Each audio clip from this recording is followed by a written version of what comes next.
अष्टावक्र जी ने कहा, निराधारा ग्रह व्यग्रा मूढ़ः संसार पोषकः। जो दुराग्रही लोग होते हैं वे मूढ़ संसार का ही पोषण करने वाले होते हैं। बस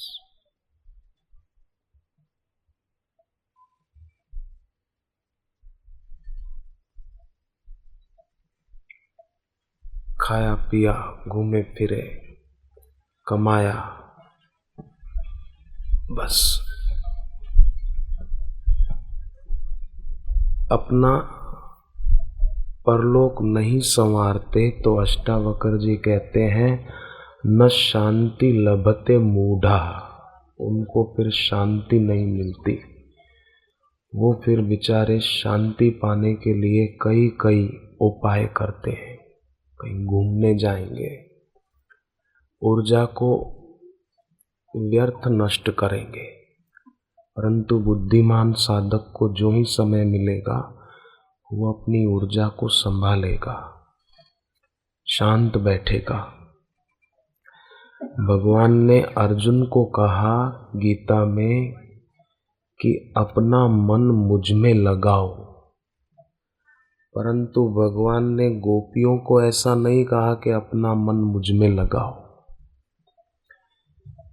गोपियां जो यात्रा कर चुकी थी वो अर्जुन को करना बाकी थी और कई लोगों को करना बाकी रह जाती है।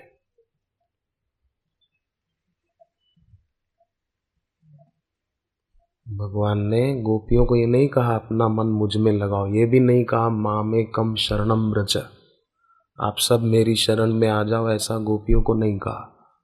उल्टा उनको तो कहा था जाओ जल्दी अपने घर जाओ। तो ये प्रेमा भक्ति से संभव हो पाया गोपियों के जीवन में। भगवान ने अर्जुन से कहा कि अपना मन मुझ में लगा। अगर नहीं लगा सकता है मन तो दूसरी बात कही, उपाय बता रहे एक के बाद एक कि अगर मन मुझ में नहीं लगा सकते हो तो अभ्यासेप्य समर्थोसी मत कर्म परमो भव। फिर अभ्यास करो।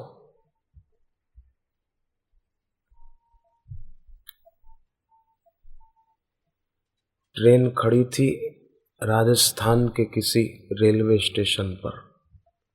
गर्मी के दिन थे, ऐसे इससे भी ज्यादा दोपहर का समय था।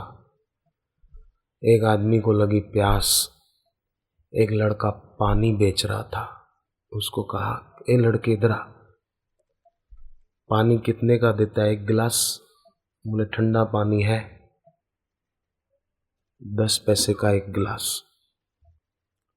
वो आदमी बोला 5 पैसे में देगा?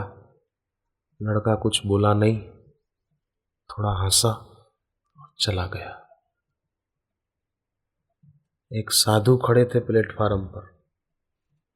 साधु ने पूछा लड़के को कि उसने भाव किया और तू कुछ बोला नहीं, हंसकर चल दिया, क्यों?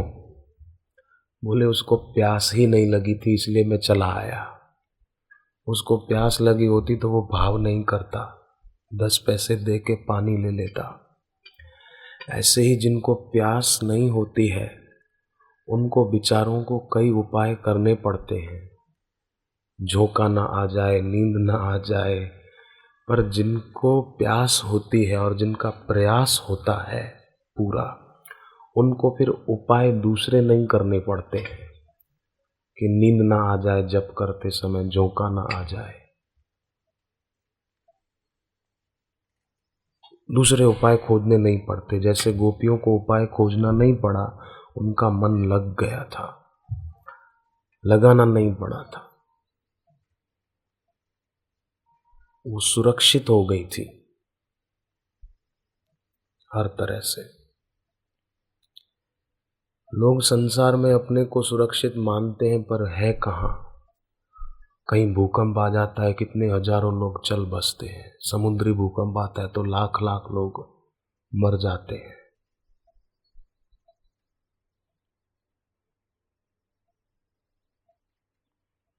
प्लेटफार्म पर कुछ लोग खड़े थे, माइक में स्पीकरों के द्वारा सुनाई दिया कि अमुक अमुक ट्रेन अमुक नंबर प्लेटफार्म पर आ रही है, ऐसा बोलते हैं प्लेटफार्म पर। तो एक लड़का अपने दोस्त को कहता है ट्रेन आ रही है प्लेटफार्म पर, चलो सुरक्षित जगह पे। तो उसने क्या किया, कूद कर पटरियों पे जाके खड़ा हो गया।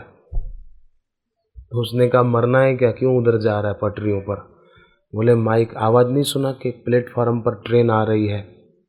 और प्लेटफार्म पर ट्रेन आ रही है मतलब वहाँ ऊपर थोड़ी आएगी तुम्हारी छाती पे, वहाँ पटरियों पे आएगी। और उसको लग रहा था कि मैं यहाँ सुरक्षित नहीं हूँ, मैं वहाँ सुरक्षित हूँ, और वो थी जगह मरने की, मरता उधर। तो ऐसे ही लोगों को संसार में ऐसा लगता है, खतरे की जगह पर खड़े रहते और सोचते हैं कि हम सुरक्षित हैं। वो पटरियों पे खड़ा था और बोलता है मैं यहाँ सुरक्षित हूँ, वो जगह सुरक्षा की नहीं है।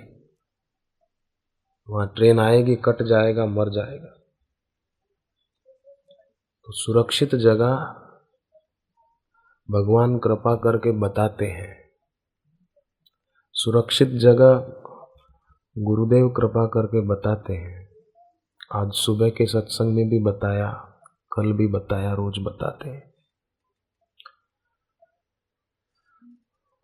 ऐसे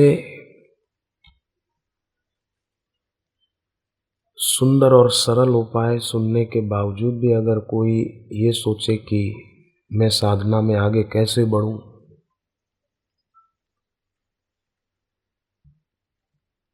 कोई और उपाय बताओ। कल परसों एक भाई मिले, बोले मेरे को साधना में आगे बढ़ने के लिए कोई और उपाय बताइए। मैंने कहा इतना सुंदर सत्संग हुआ और कोई उपाय जानना शेष ही नहीं रहता। अगर तुम अभी भी पूछते हो तो तुमने सत्संग ध्यान से नहीं सुना गुरुदेव का, जो तुम ये प्रश्न करते हो। अर्जुन ने भगवान कृष्ण को जब भगवान ने उपदेश दिया तो कहा मद अनुग्रहाय परमम गुह्यम अध्यात्म संगीतम। आपने मेरे ऊपर अनुग्रह करने के लिए ये वचन सुनाए हैं, परम गोपनीय अध्यात्म विषयक वचन आपने जो सुनाए उससे मेरा कल्याण हो गया। आपने अनुग्रह करके सुनाया। अनुग्रह करके माना जिसको पाने के लिए हमने कोई उपाय नहीं किया।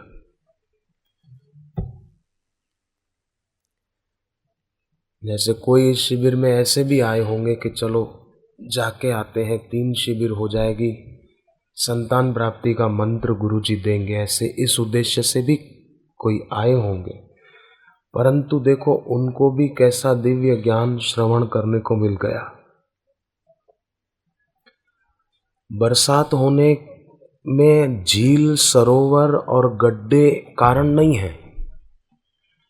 झीलों के कारण, तालाबों के कारण, नदी के कारण या खड्डों के कारण बरसात नहीं होती है।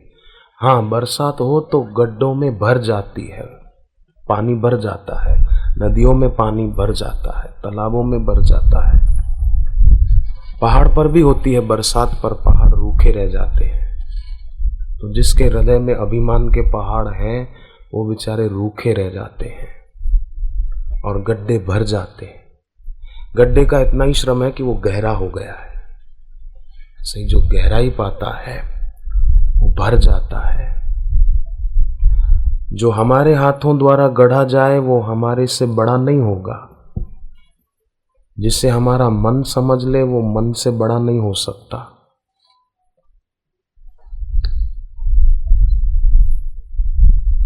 परंतु मन से पार, बुद्धि से पार जो है उसके बारे में जो हम सुनते हैं और सुनने के बाद फिर गुरुदेव संकेत भी करते हैं मौन, शांति का, ताकि जो गुरुमुख से सुना गया उसका मनन हो सके। सत्संग सुनने के बाद अर्जुन ने भी भगवान को कहा कि आप जो कहेंगे वही मैं करूंगा, दूसरा नहीं। उसी प्रकार गुरुवाक्य सुनकर जो निश्चित कर ले अपने जीवन में कि मुझे भी जो गुरुमुख से सुनने को मिला है मैं भी वैसे ही अब अपना जीवन बनाऊंगा, तो जरूर उसे लाभ होगा और उपाय नहीं करना पड़ेगा दूसरा कोई।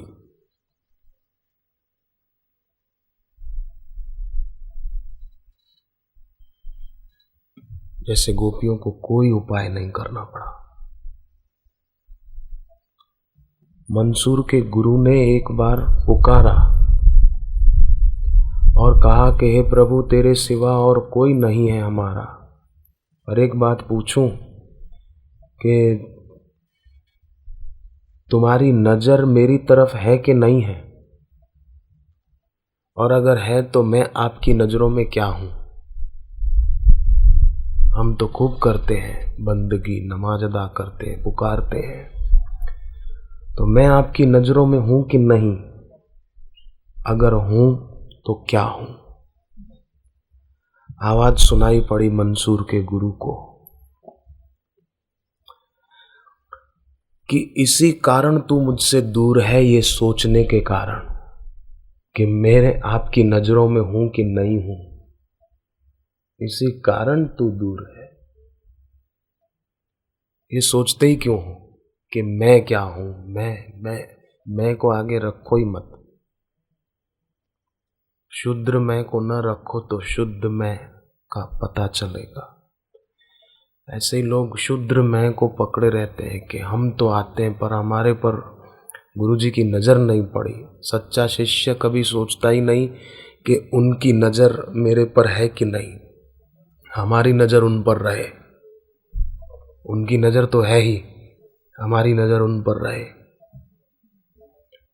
हमारी नजर दृश्य पर होगी तो उलझेंगे, हमारी नजर गुरु पर होगी तो फिर दृश्य की तल्लीनता न रहेगी। ऐसे गुरु के प्रति श्रद्धा करनी नहीं पड़ती है, हो जाती है। प्रणाम करना नहीं पड़ता, हो जाता है। हमको करना पड़े जबरन दिखावे के लिए तो वो प्रणाम नहीं होता है। स्पाइस जेट एयरलाइन है एक, अहमदाबाद में एयरपोर्ट पर गुरुदेव पहुंचे एक बार, तो स्पाइस जेट एयरलाइन का मैनेजर अहमदाबाद हवाई अड्डे का, वो गुरुदेव के चरणों में प्रणाम करने को गया और अंदर जहाज में व्यवस्था करने के लिए करके फिर जब लौटे वो मैनेजर, तो उन्होंने मुझे कहा कि और भी कई संत अहमदाबाद एयरपोर्ट से कहीं गए, दिल्ली, बम्बई और जगहों पर, परंतु मैं झुका हूं तो केवल बापू के चरणों में। मुझसे रहा न गया, मेरा सिर झुक गया। ऐसे सज्जन लोग भी होते हैं। तो ऐसे लोग फिर विकास को आगे बढ़ते जाते हैं, उनकी उन्नति होती है। पर जो अभिमानी होते हैं ना, फिर उनको नुकसान भी ऐसा भयंकर होता है।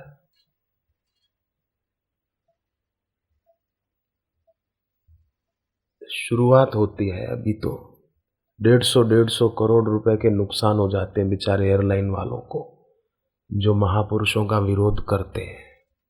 अखबारों में छपा था कि उस एयरलाइन वाले को 150 करोड़ का घाटा हो गया। 150 करोड़। अभी तो शुरुआत है, आगे आगे देखो होता है क्या। अभी तो देखते जाना क्या होगा, अभी तो शुरुआत है। थोड़ा दूध लेते हैं ना 1 लीटर, तो ऊपर से थोड़ा मिलता है ना, ये अभी तो ऊपर से है, पूरा मिलना बाकी है अभी। भागवत जी में आता है कि सगर राजा के पुत्रों को कपिल भगवान ने श्राप नहीं दिया था कि मर जाओ, तुम भस्म हो जाओ। कपिल भगवान ने श्राप नहीं दिया था, परंतु महद व्यतिक्रम, महद पुरुष का, महापुरुष का अपमान करने के कारण उनका विनाश हो गया। कपिल भगवान विष्णु के अवतार थे, 24 अवतारों में से एक है वो। उनका अपमान सगर राजा के बेटों ने किया, तो उस कारण वो भस्म हो गए। उन्होंने श्राप नहीं दिया था, भागवत जी में और एक जगह ऐसा आता है कि जो महान पुरुषों का अपमान करते हैं उनकी आयु भी कम हो जाती है।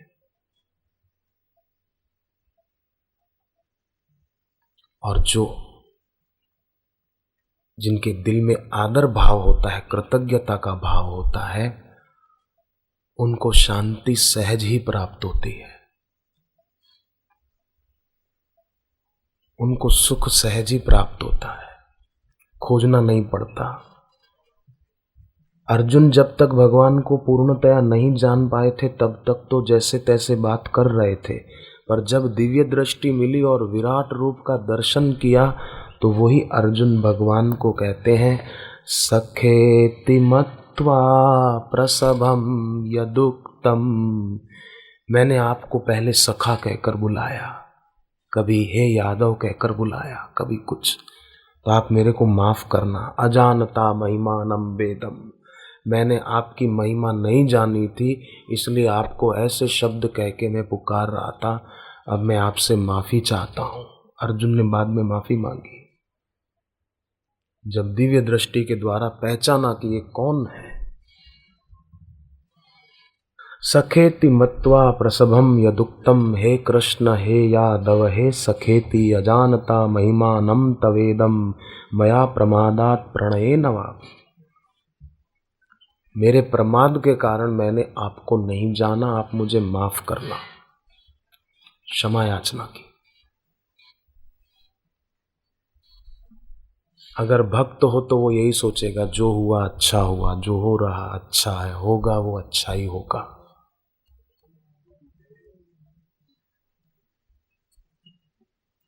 ईश्वर जो कुछ करता है अच्छा ही करता है। ये सच्चे भक्त अपने गुरु के प्रति आजीवन कृतज्ञ रहते हैं। बुद्ध पर चट्टान गिराई गई गद्दार शिष्य देवदत्त के कारण। जो हम सुनते हैं ना, चट्टान लुढ़कती हुई आ रही थी और बुद्ध ध्यान में बैठे थे, दो टुकड़े हो गए, एक इधर एक उधर। बाकी वो गद्दार शिष्य देवदत्त ने वो डाली थी कि उनके ऊपर गिरे और बुद्ध मर जाए। देवदत्त उसका नाम था, नाम देवदत्त। काम कैसे कर रहा है? नाम कई होंगे, कई अच्छे अच्छे भी रख लेते हैं। नाम है गंगा देवी, घर पे जाओ तो पानी पीने को नहीं मिलेगा, पानी नहीं मिले, एक गिलास पानी नहीं मिले। नाम है शांति देवी, घर पे जाओ तो अशांति अशांति।